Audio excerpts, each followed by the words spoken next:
Welcome to S Pandey YouTube channel. आप सबों को समंजी सर सोना जमुई के द्वारा प्यार भरा नमस्कार। आज की क्लास में मैं आप लोगों को विटामिन ए के बारे में बताने जा रहा हूँ। इसके पहले मैं इसके पार्ट 1 में ये बता चुका हूँ विटामिन क्या है, विटामिन की खोज किसने किया है, विटामिन को विलेयता के आधार पर कितने भागों में बांटा गया है और विटामिन की कितनी विटामिन की खोज हो चुकी है और मनुष्य के लिए कितने विटामिन की आवश्यकता होती है, उन सबों के बारे में बता रहा हूँ। और आज मैं दूसरा लेक्चर इसका लेकर के आया हूँ जिसमें कि मैं विटामिन ए बता रहा हूँ।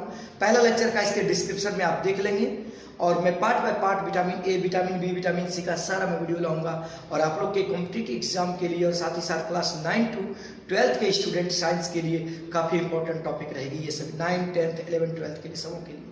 तो सबसे पहले विटामिन ए के बारे में बताने जा रहा हूँ स्टूडेंट्स। विटामिन ए की खोज 1913 ईस्वी में हुई थी, समझे कि ना। 1911 ईस्वी में सी फंक ने विटामिन शब्द का प्रयोग किया था। उसके बाद 1913 ईस्वी में विटामिन ए की खोज हुई। विटामिन ए की जो खोज हुई थी 1913 ईस्वी में और विटामिन ए की जो खोज करने वाले थे एल्मर वी मैकुलम और मार्गुराइट डेविस ने किया था। मैं बता दूंगा, ठीक ना।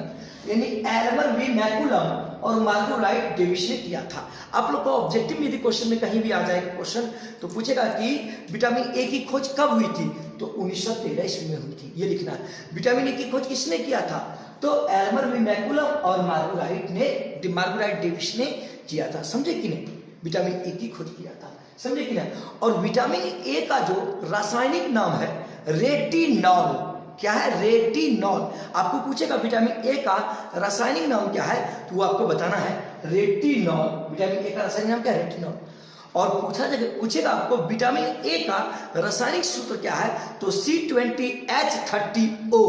यानी देखिए विटामिन ए का जो रासायनिक सूत्र होता है C20H30O, समझे कि नहीं। यह विटामिन ए का रासायनिक सूत्र है, समझे कि नहीं। रासायनिक ए का ये विटामिन ए का ये रासायनिक सूत्र है, ठीक ना। और उसके बाद विटामिन ए जो होता है वसा में घुलनशील विटामिन होता है, यह वसा में घुला हुआ रहता है।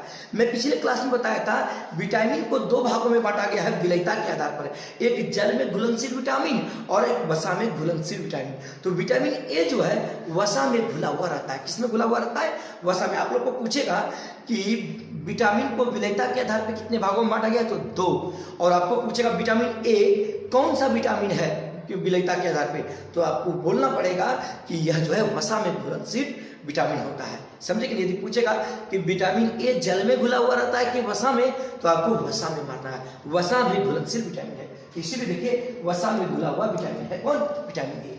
अब देखिए इसका द्रवणांक 60 से 64 डिग्री सेल्सियस होता है। इसका मतलब जब इसको 60 से 64 डिग्री सेल्सियस मिल जाता है तो यह द्रव अवस्था में बदल जाता है, समझे कि नहीं।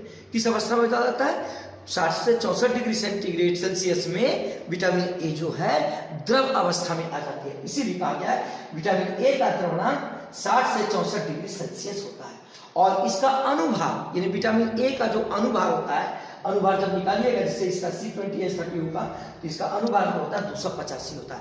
आपको पूछा जाएगा विटामिन ए का, आपको प्रतियोगिता परीक्षा SSC, रेलवे, बैंकिंग आदि सभी में और साथ ही 9, 10, 11, 12 के बायोलॉजी में भी आप लोगों को पूछा जाएगा कि विटामिन ए का अनुभाग क्या है तो 285, समझे कि नहीं।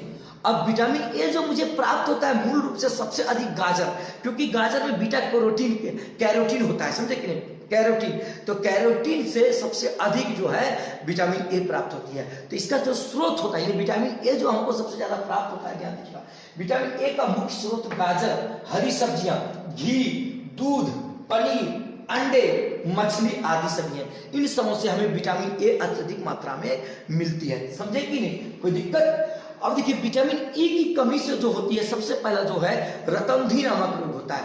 रतौंधी रोग जो होता है वह आंख से संबंधित रोग होता है और आंख क्या होता है, आंख से दिखाई नहीं पड़ती है स्पष्ट रतौंधी रोग में, यानी आंख की रोशनी चली जाती है।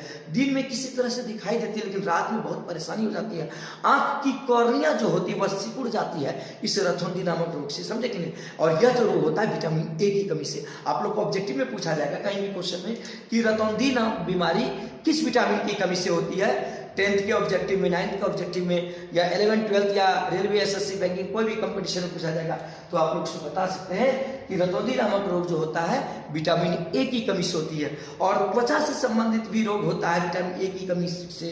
और आप वजन कम जो होता है, वजन जो कम होने लगता है, वजन कम भी जो होता है विटामिन ए की कमी से, समझे कि नहीं? तो विटामिन ए की कमी से रतौंधी, वजन में कमी, त्वचा से संबंधित रोग, और कॉर्निया जो होता है, कॉर्निया भी समझिए सिकुड़ जाती है विटामिन ए की कमी के कारण से, समझे कि नहीं? और उसके बाद 13 से 15 वर्ष के बच्चों को, 13 से 15 वर्ष के बच्चों के लिए प्रत्येक दिन विटामिन जो ए जो है 60 मिलीग्राम mg उसको चाहिए बच्चे को।